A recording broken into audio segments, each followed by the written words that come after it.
What does a really old tree sound like? Today I'm standing in front of this really beautiful alder right here that has recently fallen down due to some really heavy snowfall and rainfall that we had in the place that I'm visiting right now. So today we're going to do a little bit of connection to this tree because they do communicate. Trees have a very high negative energy point that we can actually measure scientifically. Isn't that awesome when you can cross-reference the nexus points between science and metaphysics and spirituality, but they have a very, very high negative charge because of how low they go and how high they go.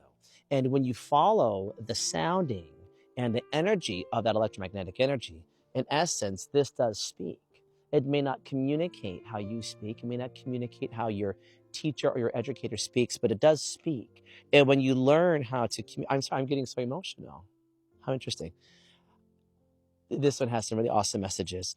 When you take a look at the communication of that electromagnetic field, when you learn how to see within frequency and communicate within frequency, it just speaks a language because frequency is language. So today we're doing a little bit of a respectful tune in to this tree that has recently fallen. It's this big, big, beautiful split trunk, which tells me that this probably was an old tree stump that was fallen at some point, and then it rerouted itself, and then had new sprigs that came up.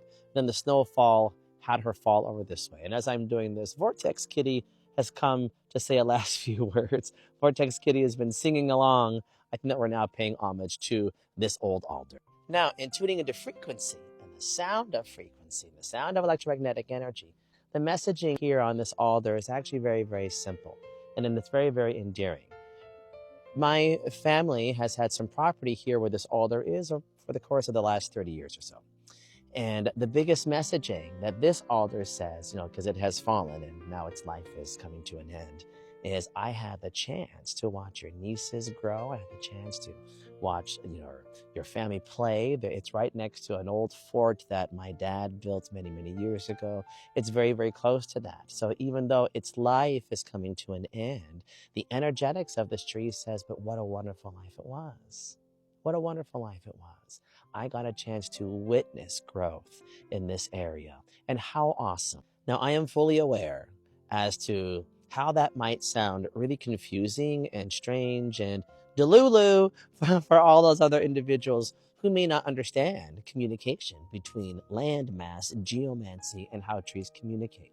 But again, we cross-reference all that information with the way that trees can scientifically communicate, not only to us, but how they scientifically communicate to others. And again, the moment that I came up to this part of this old property and saw that this tree had fallen, my heart sunk a little bit. And as soon as my electromagnetic field, my biofield got large, because I got sad, and Vortex Kitty is doing it right now. Vortex Kitty came out of the bushes and came to follow me. And now she's over here trying to say, I'll be there with you. So thank you, Mr. Tree. Thank you, Vortex Kitty. And thank you. What a wonderful life. What a wonderful life.